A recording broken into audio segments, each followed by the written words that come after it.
গৌৰৱ গগৈৰ বিষয়ে আজিৰ ডেটত তেখেতৰ যোৱাকালি যিখন প্ৰেছ মিট দিলে সেই প্ৰেছ মিটখন তেখেতে পটাছিয়াম চাইনাইড খাইছে বুলি মই ক'ব কৈছোঁ। তেখেতে প্ৰেছ মিটখনত কোনো তেখেতৰ ষ্টাডি নাছিলে, তেখেতে প্ৰেছ মিটখন কৰাৰ আগতে কোনো আলোচনা কৰা নাছিলে বা তেওঁক যিজনে এডভাইচ দিছিলে দিয়াসকলো তেওঁক সঠিকভাৱে দিব পৰা নাই।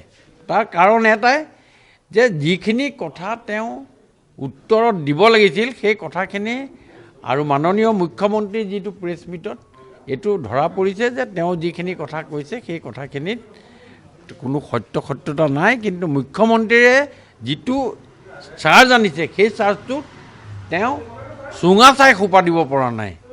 সেইকাৰণে আজি জনমানসত লাহে লাহে গৌৰৱ গগৈ যে বিলীন হৈ যাব লৈছে এই কথাটো প্ৰমাণ হৈ গৈছে। কাৰণ এটা উদাহৰণ আপোনাৰ চাওক, যেতিয়া তেওঁক ক'লে যে আপোনাৰ ল'ৰা ছোৱালীক এটা কথা যেতিয়া আহিলে বিদেশী ব্ৰিটিছ নাগৰিকত্ব দিয়াৰ কথাত, তেতিয়া কিন্তু তেওঁ সেই কথাটোত উত্তৰ সঠিকভাৱে দিব নোৱাৰিলে। ছেটিছফেক্টৰী উত্তৰ নাই।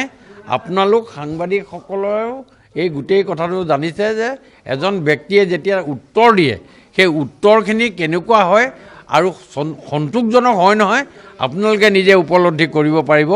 মই এজন ৰাজনৈতিক ব্যক্তি হিচাপে মই কৈছোঁ, নিউট্ৰেল ৰোল কৈছোঁ যে তেওঁ কোনো ধৰণৰ সন্তোষজনক উত্তৰ যোৱা সাংবাদিক মেলখনত দিব পৰা নাই।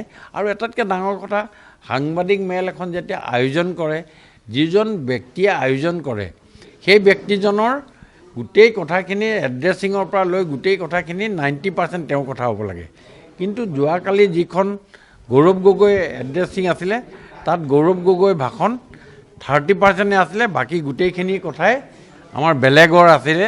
সেই কথা কাৰণে মই ক'ব খুজিছোঁ যে কালি তেখেতৰ যিখন প্ৰেছ মিট হৈছিল, সংবাদ মেল হৈছিল, সেইখন বুবেৰাং হৈছে।